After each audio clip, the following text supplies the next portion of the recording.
विवाह शादी में देरी हो रही हो, या कोई नया कार्य चालू कर रहे हो उसमें देरी हो रही हो, या कोई सर्विस के लिए नौकरी के लिए जा रहे हो और वो कार्य नहीं हो रहा हो, तो एक धतूरा, केवल एक धतूरा, उस धतूरे को फोड़कर उसके अंदर का फल निकालकर उस फल को शिवलिंग पर चढ़ाकर एक लोटा जल शंकर भगवान को समर्पित कर कर आइए।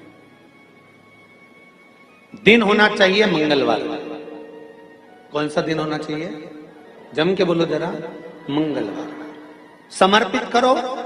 उसके बाद में आप विवाह के लिए अगर समर्पित करे हैं तो विवाह में देरी नहीं होगी। व्यवसाय और व्यापार के लिए या नौकरी के लिए समर्पित करे हैं तो उसमें देरी नहीं होगी।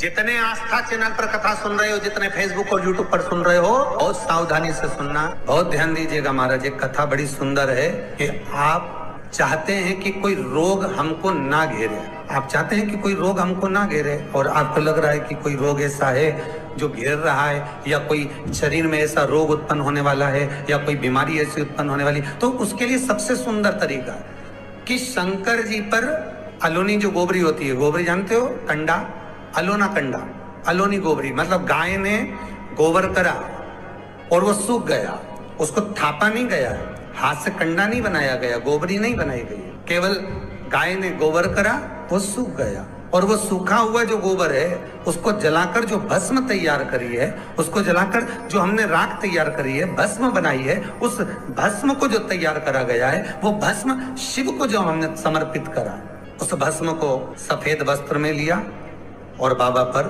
समर्पित करी। उसी भस्म को हम उठा कर लिया। और यदि आप भस्म नहीं चढ़ा सकते तो कभी विश्वनाथ जाएं तो वहां से भस्म लिया है, कभी उज्जैनी जाएं तो वहां से भस्म लिया है।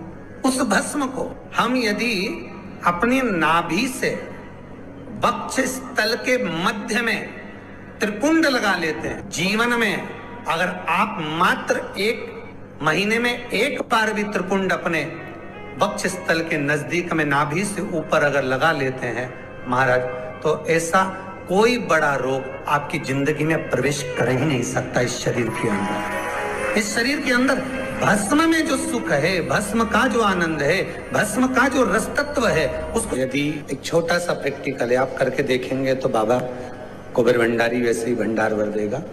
थोड़ा सा प्रयास, अगर आपके सबके घर में गंगा जल है तो एक प्रयास करके देखिएगा। कोई कार्य के लिए आप जा रहे हैं और वो कार्य अटक रहा है, नहीं हो रहा, बहुत प्रयास कर लिया, बहुत दिन से लगे हुए कि ये काम होना ही चाहिए, ये काम बहुत जरूरी और होना ही चाहिए, नहीं हो रहा।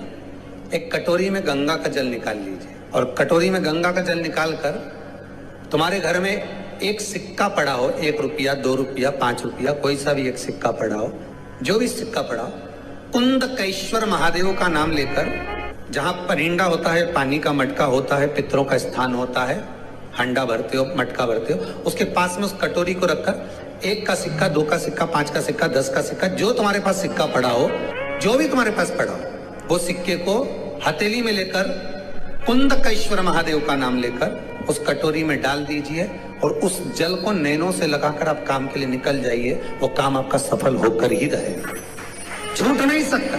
गंगा के जल में वो बल होता है, और आप जो सिक्का डाल रहे हो वो ये समझ कर डालें कि कुंदकेश्वर महादेव को मैं गंगा में स्नान करने के लिए। हमारे यहाँ पहले हमने भी देखा, आपने भी देखा होगा, किसी जब बारिश नहीं होती है या कोई काम अटक जाता है, जब बारिश, तो क्या करते थे पहले के जमाने में कि मंदिर को पैक कर दे, उसमें पानी भर दे शंकर जी के ऊपर। आपने कई जगह देखा होगा, उसमें शिव जी को डुबा, तो किसके लिए डुबाते थे? कुंदकेश्वर महादेव के।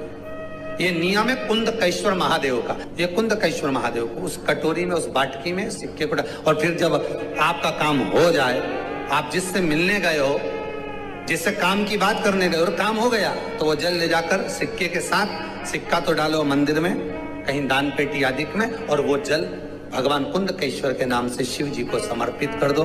बाबा से विनती करो, बहुत बहुत साधुवाद है बाबा, आपने मेरी लाज रख ली, तेरी कृपा बनी रहे, बस ये सुख मिलता है, उसको धन्यवाद दो बाबा। बार बार हम तो रोज कहते, रोज प्रतिदिन उठो और उठते सी धन्यवाद दे दो, धन्यवाद, उठते सी कहो। शिव को प्रिय है पुष्प में आंख का पुष्प, जो आंकड़े का पुष्प होता है शंकर को बड़ा प्रिय है। और दूसरे नंबर पर शंकर को प्रिय है शमी का पुष्प, बहुत ध्यान देना महाराज। तीसरे नंबर पर शंकर को प्रिय है महाराज सरसों का पुष्प।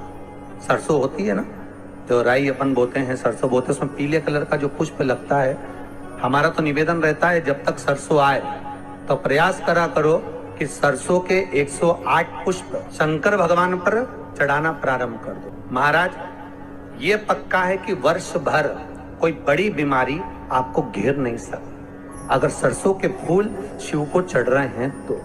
और प्रयास करना कि सरसों का जो पुष्प होता है, सरसों का जो फूल होता है महाराज, अगर कोई व्यक्ति को किडनी या लीवर से जुड़ी हुई कोई तकलीफ होती है या किसी व्यक्ति का एक्सीडेंट हो गया होता है और उसका कोई अंग रह गया हो, कोई शरीर का कोई भाग रह गया और वो काम नहीं कर रहा हो, जैसे किसी के पांव रह जाते हैं एक्सीडेंट के बाद, किसी का हाथ रह जाता है, या कोई अंग काम नहीं कर रहा हो, वहां ब्लड पहुंच नहीं रहा हो, वो जगह एकदम सुन्न हो गई हो, खाली पड़ गई हो, तो उसके लिए शिव महापुराण की कथा कहती है कि सरसों के पुष्प 11 शंकर जी के राइट भाग में, जहां शिव जी के गण दरवाजे के द्वारपाल मणिभद्र जिस जगह पर निवास करते हैं, कौन निवास करते हैं? मणिभद्र। शंकर जी के दरवाजे के द्वारपाल हैं मणिभद्र जी, तो मणिभद्र दरवाजे के द्वारपाल में राइट भाग में मणिभद्र जी विराजते हैं। मतलब राइट भाग कौन सा हुआ? जब आप मंदिर से बाहर निकलेंगे तो राइट भाग, मंदिर में प्रवेश करेंगे जब राइट नहीं होना चाहिए, आप मंदिर से जब जाएं तो राइट भाग। मतलब आप मंदिर से राइट से जाएंगे तो शंकर जी का भी राइट हो जाएगा, क्योंकि शिव जी ऐसे बैठे हैं तो शंकर जी का भी राइट हो गया, देवता उनका भी राइट हो गया, तो राइट भाग सीधा हाथ मणिभद्र जी का स्थान। 11 सरसों के पुष्प मणिभद्र के उस द्वार पर आप रख दीजिए और मणिभद्र के द्वार पर रखकर अंदर जाकर 108 वापिस जब आप बाहर निकल रहे हैं, ये पुष्प आप रखने के बाद एक बार बाहर जाएंगे फिर वापिस आएंगे मणिभद्र के रखने के बाद, और अंदर जाकर 108 सरसों के पुष्प शंकर को समर्पित करेंगे महाराज। उस सरसों के पुष्प जो शिव जी को आप समर्पित कर रहे हैं उसको वापिस लेकर आएंगे, श्री शिवाय नमस्तुभ्यम बोलकर उस सरसों के पुष्प को महाराज सरसों के तेल की बोतल में उसको डाल लीजिए। शंकर भगवान को शाम के समय प्रदोष काल में उस तेल को वापस ले जाकर चढ़ा दीजिए शिव जी को, उसको वापस लेकर आ जाइए। उस तेल का प्रयोग आप नाभि में डालिए और जो शरीर काम नहीं कर रहा उस स्थान पर कम से कम 15 दिन 20 दिन तक उसकी मालिश करना प्रारंभ करिए। बाबा चाहेगा तो चलाने का प्रयास कर देगा और वो अंग वो शरीर काम करने लगेगा। मणिभद्र का स्मरण। सूर्य नारायण भगवान को जब जल चढ़ाया जाता है, हाथ सिर से 8 इंच की दूरी पर होना चाहिए। जम के बोलिए, सिर से कितना ऊंचा होना चाहिए? 8 इंच ऊपर अपना हाथ होना चाहिए मस्तक से सूर्य को जल चढ़ाते समय। और ना चांदी का, ना स्टील का, ना लोहे का, ना प्लास्टिक का, ना कांच का, ना सोने का कोई बर्तन, ना कांसे का, ना एल्युमिनियम का, ना पीतल का, केवल एक पात्र होना चाहिए, वो है तांबे का। काय का पात्र होना चाहिए? तांबे का पात्र। और सूर्य नारायण भगवान को जब 8 इंच ऊपर तुम्हारा हस्त है और जब हम सूर्य को जल चढ़ा रहे हैं, कैसे जल चढ़ाना है वो भी समझ लीजिए। अगर कोई कैंसर का मरीज है, जिसके चेस्ट में कैंसर आ गया हो, लेफ्ट में राइट में कहीं पर कैंसर आ गया हो या कोई गठान आ गई हो, तो महाराज आप जल चढ़ाते समय उस जल की धार को सूर्य भगवान को जब चढ़ा रहे हो तो धार आपकी गठान की ओर जाना चाहिए, जिससे सूर्य की किरण उस जल में से आपके उस स्थान पर पड़े, उस जगह पर पड़े जहां पर गठान है। महाराज आप लगातार जल तो चढ़ाना चालू करो, अच्छे डॉक्टर फेल हो जाएंगे और कह देंगे गठान ठीक हो गया। आपका लीवर और किडनी गड़बड़ कर रहा है, हार्ट, आपके हार्ट में अगर तकलीफ है, डॉक्टर ने कह दिया कि इसमें नस चौक है, कहीं ना कहीं छल्ला डलेगा, आपको कह दिया इसमें कुछ ना कुछ प्रॉब्लम आ रही है, आप सूर्य को अर्घ देना चालू कर दो, सूर्य को जल चढ़ाना चालू कर दीजिए। आप सूर्य को जल चढ़ाओ, वो जल की जो तरंग आ रही है, वो जल जो निकल कर जा रहा है, उसकी जो किरण आपके हृदय पर, आपकी छाती पर पड़ रही है, नाड़ियों में पड़ रही है, नसों में पड़ रही है, उसका बल देखो तो सही। 1 महीना लगातार चढ़ाओ तो 15 दिन 20 दिन कर तो देखो। सूर्य नारायण भगवान को जल चढ़ाते समय आपके पंजों की एड़ी ऊंची नहीं होना चाहिए। आपका पंजा पांव का पूरा की पूरा जमा होना चाहिए भूमि पर। हाथ कितने इंच ऊपर? 8 इंच ऊपर होना चाहिए। जल जो गिरे, सूर्य की किरण, सूर्य का दर्शन उस जल की रोशनी में करना चाहिए। जिस बच्चे को आंख में चश्मा लगा हो, मोटे से मोटा चश्मा लगा हो, छूट नहीं रहा हो, तो थोड़े दिन उसको सूर्य का अर्घ चढ़वाना चालू कर दो और जल में से सूर्य का दर्शन कराना चालू कर दो। 2 महीना 2.5 महीना बहुत है, आंख की रोशनी बढ़ जाएगी, चश्मा हट जाएगा। एक बात और कहना चाहूंगा, अगर आप लोग स्वीकार करेंगे तो, अगर कहीं आपको लगता हो कि बच्चा पढ़ने में कमजोर है, विद्या में कमजोर है, रिजल्ट अच्छा नहीं आ रहा, पढ़ने में कमजोर है, वो पढ़े, अपनी जगह पढ़े, वो कार्य करे, अपनी जगह करे, मेहनत करे, अपनी जगह करे। बच्चों को कह दो कि कुछ समय के लिए सूर्य को अर्घ देना चालू कर। सूर्य की किरण जहां पर ब्राह्मण या हिंदू धर्म का व्यक्ति मस्तक पर तिलक लगाता है, भुकुटियों के बीच में उस सूर्य की किरण इस भुकुटी के बीच पड़ना चाहिए, परंतु पानी कम से कम ना करते हुए स्लो मोशन में धीरे धीरे गिरना चाहिए, एकदम धीरे धीरे। तो यहाँ एक रेखा सूर्य की किरण से पड़ती है।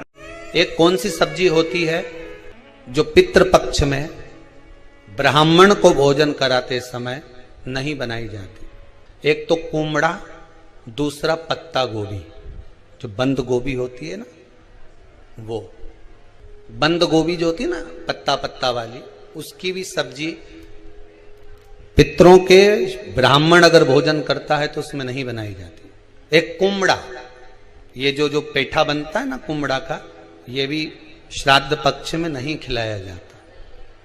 बुरा कोला पेड़ा बोलते हैं, क्या बोलते हैं उसको, उस श्राद्ध पक्ष में उसको भोजन में नहीं दिया जाता, ब्राह्मण के भोजन। श्री शिवाय नमस्तुभ्यम, सब बोलिए एक बार जमकर, श्री शिवाय नमस्तुभ्यम। प्रैक्टिकल जरूर करना, कहीं सियोर वाला महाराज झूठ तो नहीं बोल रहा। शास्त्रों की बातें हमारे जीवन में